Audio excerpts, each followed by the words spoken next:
Let's take a look at this latest twist with our Middle East analyst, Shani Razanis. Welcome back, Shani.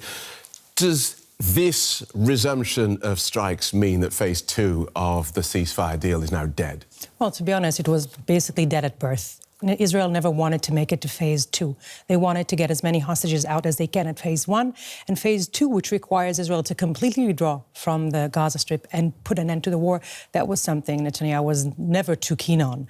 And he was just trying to basically stall and try to see if he can find any other solutions or any other ideas before he's faced, with phase 2. And officially, talks are still ongoing. We've also heard Hamas today saying they're open to talks, they're open to further negotiations. But the way Hamas see it and the way they've been very clear in expressing their view is that we're sticking with the deal that we have signed in January. That will also include phase 2, which means Israel needs to withdraw from the Gaza Strip. That's something that Israel and Netanyahu not only not willing to do, we're seeing them doing exactly the opposite.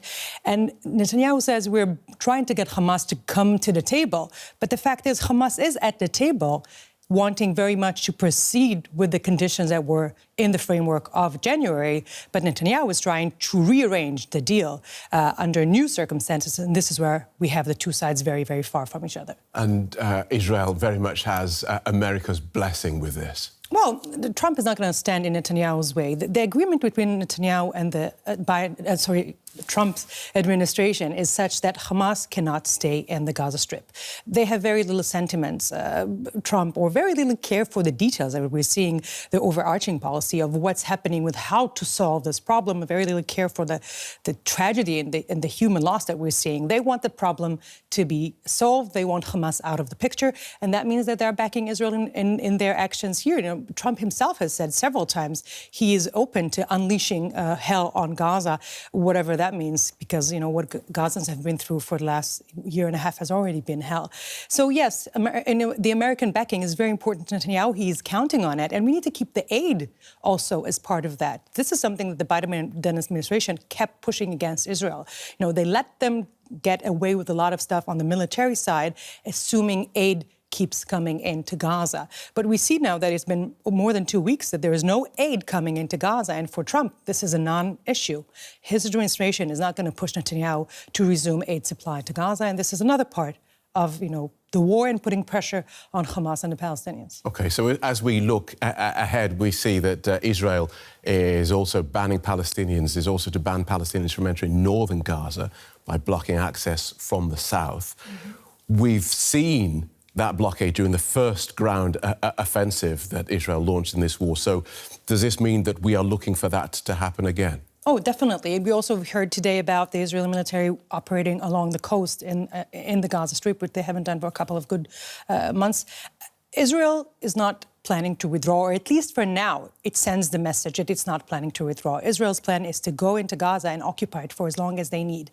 Actually, the way the Israeli officials are talking right now, they feel like the aid supply, this is partly why it was so important for them to stop it, because they feel like Hamas was weaponizing aid and it helped Hamas gain control over the population and also money. And the idea is to dry up that source and then get Hamas on his knees. That would take, according to assumption and estimations on how much aid is still there, left from the time it was still coming in, at least 4 months. And the Israelis are getting ready for a long stretch of stay in Gaza. OK, so with this resumption of attacks on Gaza, there must be fears about the hostages who are still there. So how are Israelis reacting to their government's decision to do all this again? Phil, you're touching right at the heart of the matter, because the fact is that there is no way for Israel to get the hostages out while fighting against Hamas.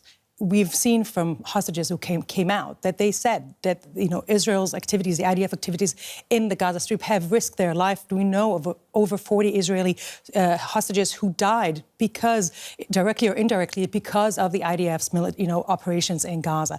So Netanyahu trying to sell, from the beginning, from October 7th, the idea that the only thing that will bring Hamas down to its knees is Israeli strong military might. And the common Israeli saying goes, when if applying force does not work, apply more force. And this is exactly what the Israelis are doing.